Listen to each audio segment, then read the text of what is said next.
Yes, आज हम लोग पढ़ रहे हैं कि तरंग संचरण के दौरान माध्यम के कण जो मध्य स्थिति के इर्द गिर्द ऊपर या नीचे जो दोलन कर रहे हैं उनकी स्पीड क्या होगी, उनकी वेलोसिटी क्या होगी और उनका एक्सेलरेशन क्या होगा, कहाँ उनका वेग ज्यादा होगा, कहाँ उनका वेग कम होगा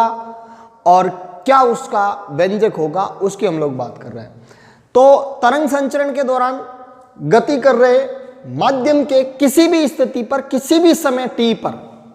किसी कण का विस्थापन समीकरण ये है। ये किसी पर्टिकुलर कण का विस्थापन समीकरण है जो किसी स्थिति x पर किसी जनरल टाइम t पर परिभाषित होता है। ठीक है, तो ये है उस कण का विस्थापन समीकरण।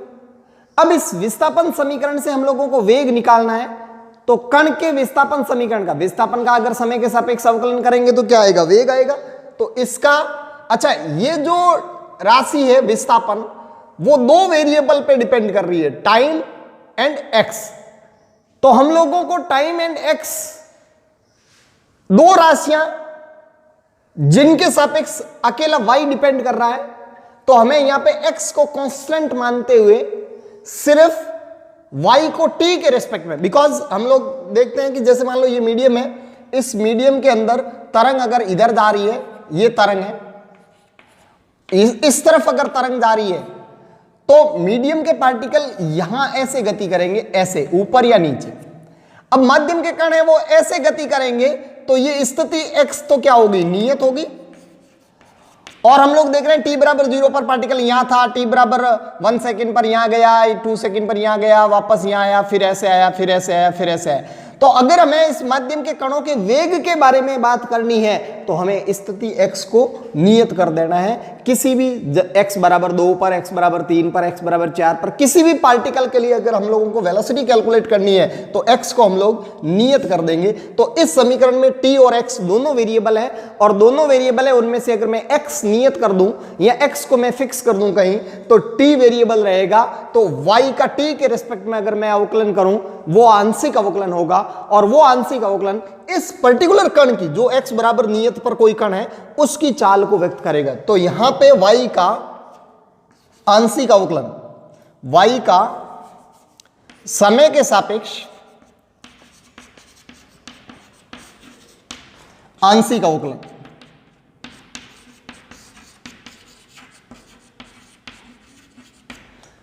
तो y का समय के सापेक्ष आंशिक अवकलन हो जाएगा हमारे पास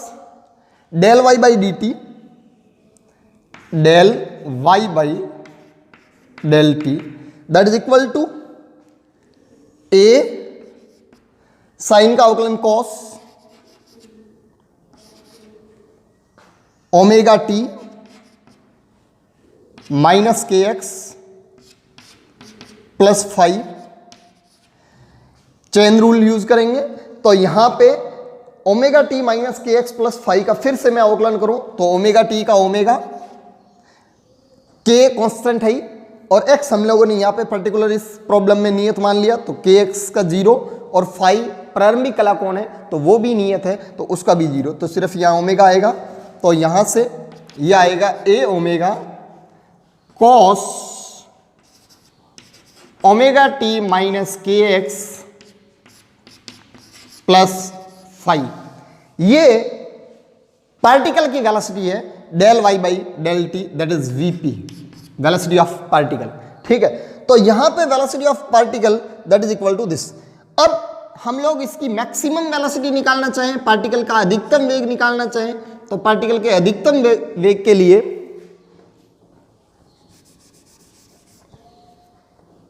vp मैक्सिमम, देखिए a कांस्टेंट है आयाम, ओमेगा कांस्टेंट है कोणीय आवृत्ति, और cos ओमेगा टी इसकी मैक्सिमम वैल्यू, या cos ओमेगा ये थीटा है जो भी है, ठीक है, तो इसकी जो मैक्सिमम वैल्यू है cos की मैक्सिमम वैल्यू 1 होगी, तो यहां से इसका जो मैक्सिमम मान आएगा वो a ओमेगा। तरंग संचरण के दौरान माध्यम के कण का अधिकतम वेग vp maximum that is equal to a omega, और यहां ये जो मैक्सिमम वेलोसिटी होगी वो पार्टिकल यहां से ऊपर जाएगा, यहां रुकेगा, तो यहां 0 और फिर वापस यहां आएगा, तो मध्य स्थिति पर ये मैक्सिमम होगी। तो ये वेलोसिटी मैक्सिमम होगी मध्य स्थिति पर। ये सरल आवर्त गति है एक तरह से मध्य स्थिति पर, मीन पोजीशन पर ये वेलोसिटी मैक्सिमम होगी। ये तो हुआ इसका वेग। अब अपन बात करें त्वरण की। कण का त्वरण,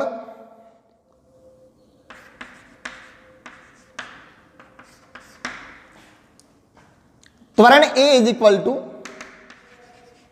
dv/dt होता है, वेग का समय के सापेक्ष अवकलन। तो हमारे पास वेग का सूत्र ये रहा, पार्टिकल के वेलोसिटी का सूत्र। इसका अगर मैं समय के सापेक्ष अवकलन करूं तो वही वापस आंशिक अवकलन करना पड़ेगा। तो यहां मेरे पास AP पार्टिकल का acceleration that is equal to del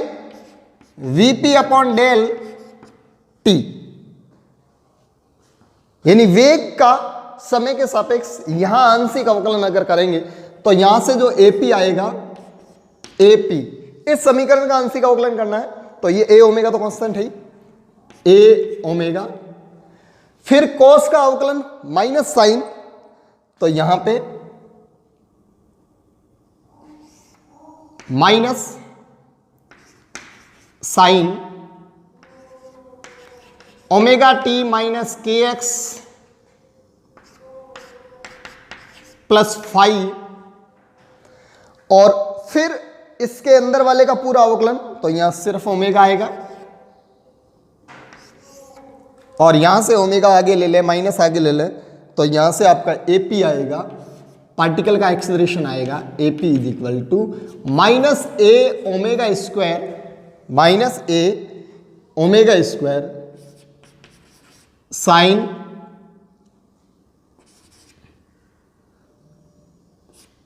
omega T minus के एक्स प्लस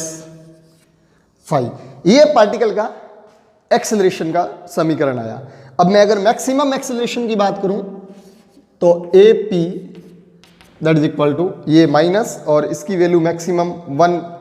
+ 1 या -1। तो अगर मैक्सिमम अगर मैग्नीट्यूड की बात करूं तो मैक्सिमम मैग्नीट्यूड इसका होगा A, इसको AP मैक्सिमम लिख देते हैं,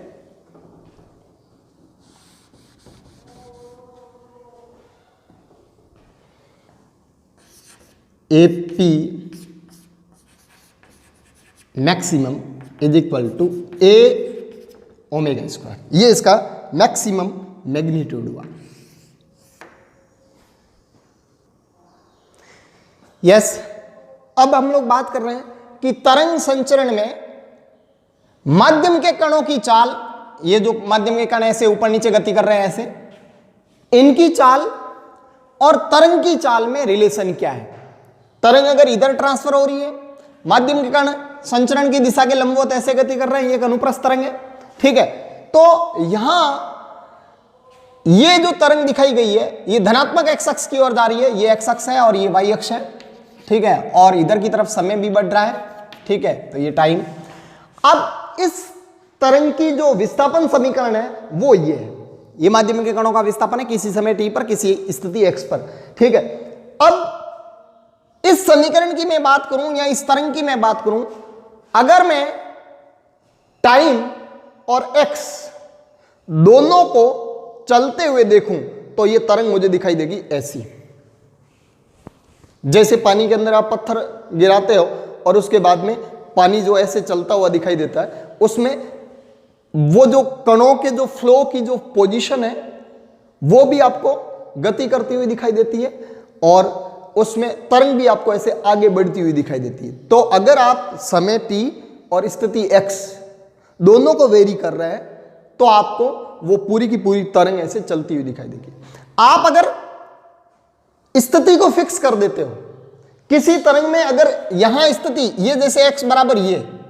इसको आपने फिक्स कर दिया तो आप क्या देखोगे कि यहां का पार्टिकल सिर्फ ऊपर जा रहा है, नीचे आ रहा है, ऊपर जा रहा है, नीचे आ रहा है, ऊपर जा रहा है, नीचे आ रहा है, ऊपर जा रहा है। मतलब ये पार्टिकल, अगर आप अकेले पार्टिकल को देख रहे हो किसी स्थिति x पर, x बराबर 2 पर, x बराबर 3 पर, x बराबर 5 पर, किसी एक पर्टिकुलर x पर आप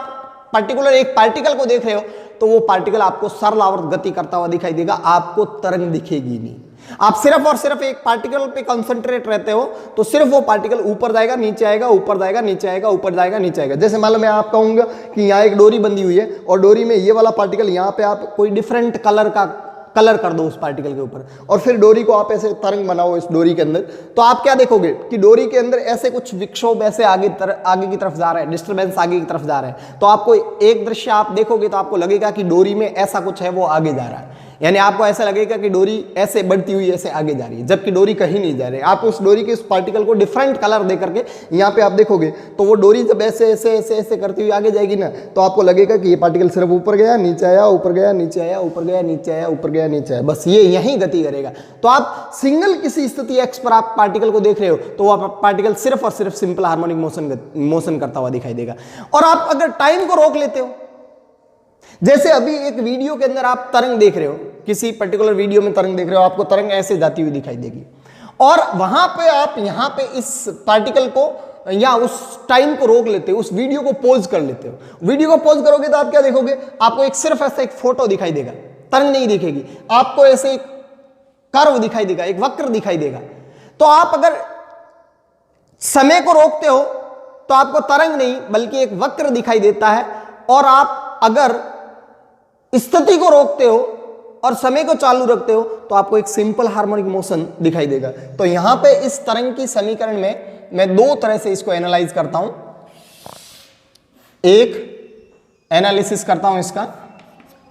कि यहां पे स्थिति फिक्स है, x नियत है। अगर x नियत कर दूं तो किसी पर्टिकुलर स्थिति पर ये पार्टिकल क्या करेगा, सिर्फ ऊपर नीचे गति करेगा, तो ये सिंपल हार्मोनिक मोशन होगा। और दूसरा मैं कह दूं समय t नियत है, यानी तरंग के चलते हुए वीडियो में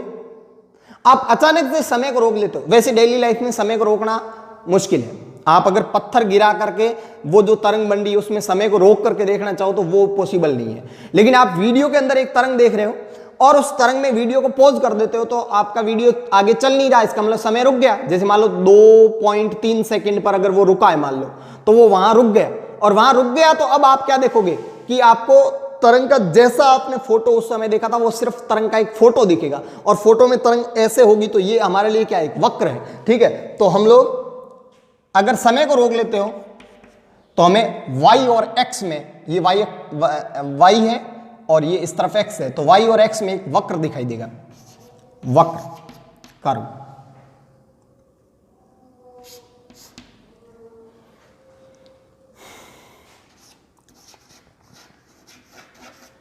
ग्राफ, सिर्फ एक ग्राफ दिखाई देगा। ठीक है, तो अब यहां आपका x नियत है, तो इसका मैं समय के सापेक्ष आंशिक अवकलन करूं तो del y by del t, ये कण के वेग को बताएगा। तो यहां से a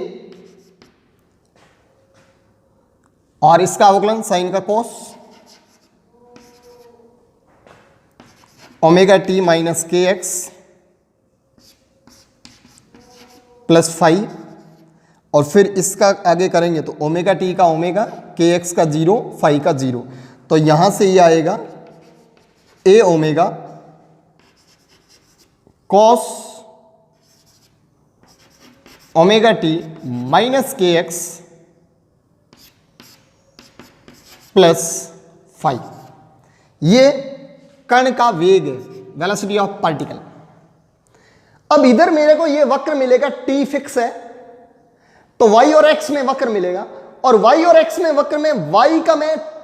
t तो वेरिएबल है ही नहीं, तो t के सापेक्ष का अवकलन कर ही नहीं सकता, तो y का अवकलन करूंगा x के सापेक्ष, और y और x में वक्र में dy बाई dx वक्र का ढाल होता है। तो ये तो हो गया कण का वेग, और यहां आएगा वक्र का ढाल, that is del y by del x, और ये अवकलन आएगा इसका a साइन का कॉस ओमेगा टी माइनस के एक्स प्लस 5 और फिर इसका आगे करूंगा तो ओमेगा टी कांस्टेंट है तो 0, माइनस के एक्स का माइनस के और फाई का 0, तो यहां से ये आएगा माइनस ए K cos omega T minus के एक्स प्लस 5। ये वक्र का ढाल है, स्लोप है ये। इस वक्र का ढाल है इसका, ठीक है। तो यहां से अगर मैं इसको समीकरण 1 बोलूं और इसको समीकरण 2 बोलूं, तो समीकरण 1 और 2 को अगर अपन आपस में डिवाइड करें तो देखते हैं क्या मिलता है। देखें, समीकरण 1 डिवाइडेड बाई समीकरण 2 क्या आएगा इससे। देखिए, समीकरण 1 पार्टिकल की वेलोसिटी, समीकरण 2 स्लोप, तो मैं लिखूंगा velocity of particle upon slope किसी पर्टिकुलर टाइम पर तरंग का स्लोप इज इक्वल टू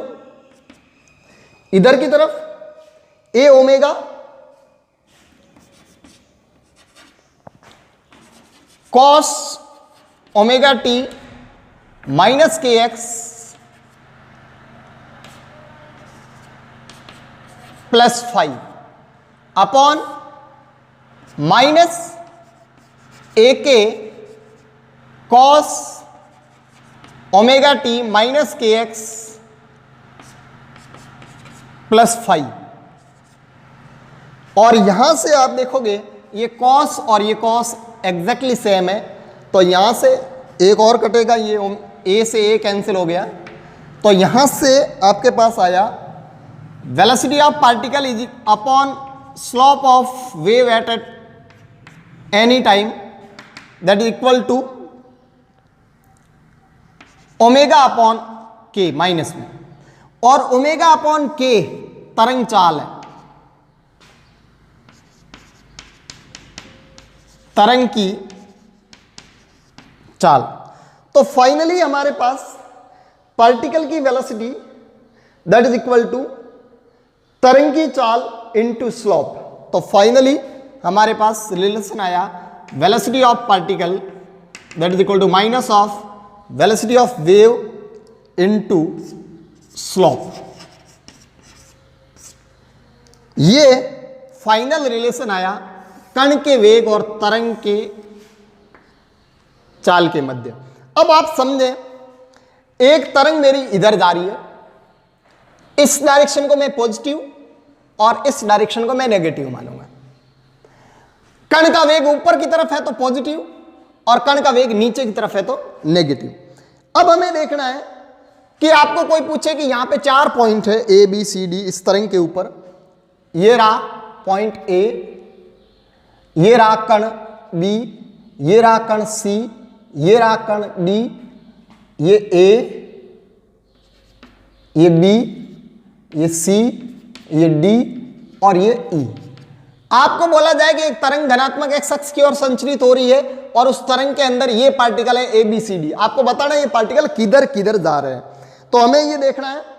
कि देखिए, पार्टिकल की वेलोसिटी निकालनी है, तो हम लोग तरंग की स्पीड, तरंग इधर की तरफ जा रही है तो वो धनात्मक होगी, तो यहां पे velocity of particle that is equal to minus velocity of wave, और वेव इधर की तरफ जा रही है तो वेव की वेलोसिटी पॉजिटिव हो जाएगी। अगर ये वेव इधर की तरफ जाती तो यहां पे माइनस में माइनस वी लिखता अगेन इनटू स्लोप। अब आप ध्यान से देखें तो ये तो धनात्मक नियतांक हो गया मेरे लिए। अब ये डिसाइड करेगा, अगर ये धनात्मक होगा तो पार्टिकल की वेलोसिटी नेगेटिव मतलब नीचे की तरफ, और अगर स्लोप जहां ऋणात्मक होगा तो ऋणात्मक इंटू धनात्मक, धनात्मक यानी पार्टिकल की वेलोसिटी ऊपर की तरफ। तो यहां ध्यान दें, इस जगह स्लोप पॉजिटिव। देखिए, कोई भी वक्र है उसका अगर स्पर्शिका ऐसे खींची जाए तो उसकी स्लोप 0,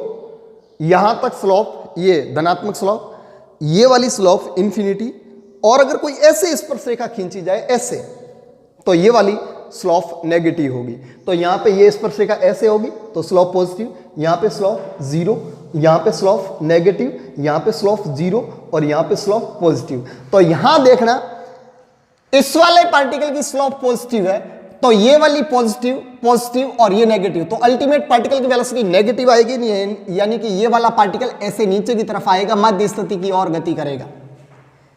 इसका मतलब यहां सब जगह स्लोप पॉजिटिव है, तो ये सारे पार्टिकल ऐसे नीचे आएंगे, ये सब नीचे आएंगे। अच्छा, इसका स्लोप 0 है, तो इस पार्टिकल की वेलोसिटी 0 होगी। हाँ, मैक्सिमम चरम बिंदु पर किसी भी सरल आवर्त गति कर रहे कण का वेग 0 होता है, बिल्कुल। अच्छा, यहां स्लोप नेगेटिव आ गई, यहां स्लोप नेगेटिव आ गई, तो ये नेगेटिव इंटू नेगेटिव, ये सब कुछ पॉजिटिव आएगा। पार्टिकल की वेलोसिटी पॉजिटिव, पार्टिकल की वेलोसिटी पॉजिटिव का मतलब है ये सारे के सारे पार्टिकल यहां से ऊपर की तरफ गति करेंगे, इधर वाले सारे पार्टिकल यहां से ऊपर जाएंगे, ये सब पार्टिकल ऊपर जाएंगे, ये सारे पार्टिकल ऊपर जाएंगे, ये यहां तक के पार्टिकल, जहां तक स्लोप पॉजिटिव वहां तक पार्टिकल ऊपर जाएंगे। अच्छा, फिर ये वाला पार्टिकल 0 नीचे वाले चरम बिंदु पर है, फिर यहां वापस स्लोप पॉजिटिव आ गई, तो ये वाला पॉजिटिव पॉजिटिव, अल्टीमेट ये वीपी क्या आएगा, नेगेटिव। वीपी नेगेटिव आने का मतलब क्या है, ये सारे पार्टिकल यहां से नीचे जाएंगे, ये वाला पार्टिकल नीचे, ये वाला पार्टिकल नीचे, यहां से पार्टिकल नीचे, यहां से पार्टिकल नीचे, यहां नीचे और यहां फिर वापस 0 आ जाएगा। तो इसका मतलब एक तरंग अगर इधर जा रही है इस तरफ, तो शीर्ष से आगे के पार्टिकल ऊपर जाते हैं और शीर्ष से पीछे के पार्टिकल नीचे जाते हैं, या गर्त के आगे के पार्टिकल नीचे जाते हैं और गर्त के पीछे के पार्टिकल ऊपर जाते हैं। और अगर यही तरंग इधर जाती तो यहां पे ये माइनस भी आ जाता, और जो जो हमारा पॉजिटिव आया वो नेगेटिव हो जाता, और जो जो नेगेटिव आया वो पॉजिटिव हो जाता। अगर ये तरंग इधर जाती तो फिर ये वाले पार्टिकल ऊपर जाते, क्यों? क्योंकि अगर ये तरंग इधर जाती तो इन कणों को थोड़ी देर बाद में सुरंग बनना था,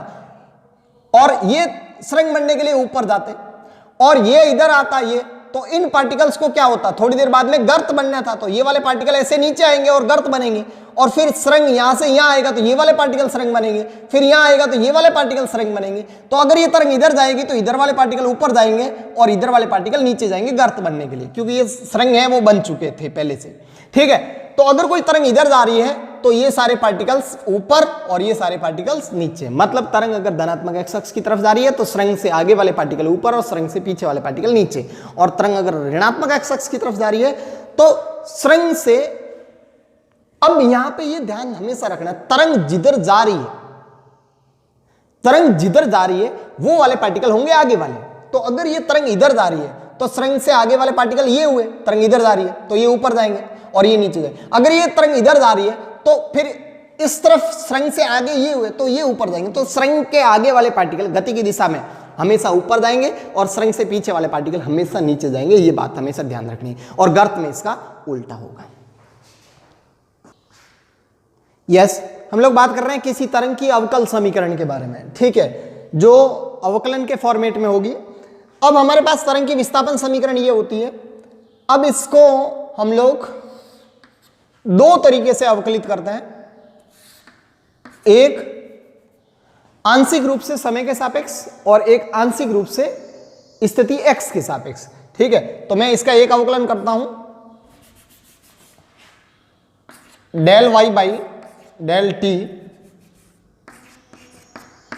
और वो आएगा a cos omega t minus के एक्स प्लस 5 इंटू ओमेगा, और इसका स्थिति x के सापेक्ष आंशिक अवकलन del y by del x जो कि स्लोप होती है वो आएगा a cos omega t minus के x plus 5 into minus k, क्योंकि ओमेगा टी का 0, माइनस के एक्स का माइनस के और इसका 0। तो अगेन ये एक अवकलन हुआ। अगला अवकलन में इसका एक और अवकलन करता हूं, इसको del square Y by del T square, द्वितीय अवकलन किया मैंने इसका। तो ए कॉस का minus sine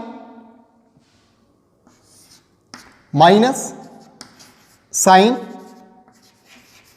omega T minus के एक्स प्लस 5, और एक ओमेगा ऑलरेडी है और एक फिर से इसका अवकलन करूंगा तो ओमेगा और आएगा, तो ओमेगा स्क्वायर। और इसका भी ऐसे ही मैं द्वितीय अवकलन करूं तो del square Y by del T square that is equal to A cos का minus sine omega T minus के एक्स प्लस फाइव और एक माइनस के ऑलरेडी बाहर है और एक फिर अगेन माइनस के आएगा तो के स्क्वायर। और फिर से मैं इसको लिखूं तो इसको लिखा जा सकता है del square Y by del T square is equal to a omega square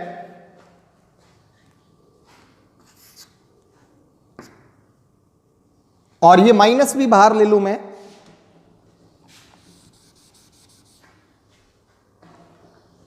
यहां से माइनस भी आगे ले लिया तो minus sine omega T minus के एक्स प्लस फाइव और उधर से इसको लिखा जा सकता है डेल स्क्वायर वाई बाई ये डेल एक्स स्क्वायर है यहां पे भी डेल एक्स स्क्वायर है ये del x square is equal to ये माइनस बाहर ये के स्क्वायर बाहर तो माइनस ए k square sine omega T minus के एक्स प्लस फाइव। ये समीकरण मेरे पास एक हुई और ये वाली समीकरण मेरे पास दो हुई। तो अब समीकरण एक और दो को हम लोग देखें तो इधर del square Y by del T square minus a omega square और ये साइन में और ये वापस माइनस ए के स्क्वायर और ये वापस साइन में। तो समीकरण एक और दो में देखें तो ए और साइन सेम है और बाकी सब कुछ ओमेगा स्क्वायर इसमें भी उसमें के स्क्वायर है। ठीक है तो समीकरण एक डिवाइड बाई दो करें अगर अपन यहां यदि समीकरण एक डिवाइड बाई दो तो क्या आएगा इधर देखें एक में आ रहा है हमारे पास यहां पे del square Y by del T square और दो से इधर आ रहा है del square Y by del x square is equal to क्या क्या कट रहा है ए और साइन कट जाएगा ए और साइन कट जाएगा माइनस से माइनस कट जाएगा तो इधर सिर्फ और सिर्फ omega square upon k square और आपको पता है omega square upon k square that is v square तरंग की चाल का स्क्वायर। तो यहां से हमारे पास आ जाएगा del square Y by del T square is equal to omega upon k का होल स्क्वायर इनटू ये वाला उधर मल्टीप्लाई हो जाएगा del square Y by del x square. ये तरंग की स्पीड है तो यहां से del square Y by del T square into v square and del square Y by del x square. तो यहां ये एक कांस्टेंट का स्क्वायर होगा ये एक नियतांक होगा नियतांक और वो नियतांक तरंग की चाल का स्क्वायर होगा। तो अब हम लोगों को कोई भी तरंग की समीकरण दी हुई है कोई भी तरंग की समीकरण और आपको पूछा कि क्या ये तरंग की समीकरण है तो हम लोग उसको दो बार समय के सापेक्ष आंशिक अवकलित करेंगे और दो बार उसको x के सापेक्ष आंशिक अवकलित करेंगे और फिर उनका भाग दे देंगे और भाग देने के बाद में वो जो भागफल आएगा वो एक नियतांक राशि आनी चाहिए और वो नियतांक तरंग की चाल का स्क्वायर होगा। तो ये तरंग की अवकल समीकरण है। तो ये किसी तरंग की यह किसी तरंग की अवकल समीकरण है किसी भी तरंग की अवकल समीकरण है ये वाली।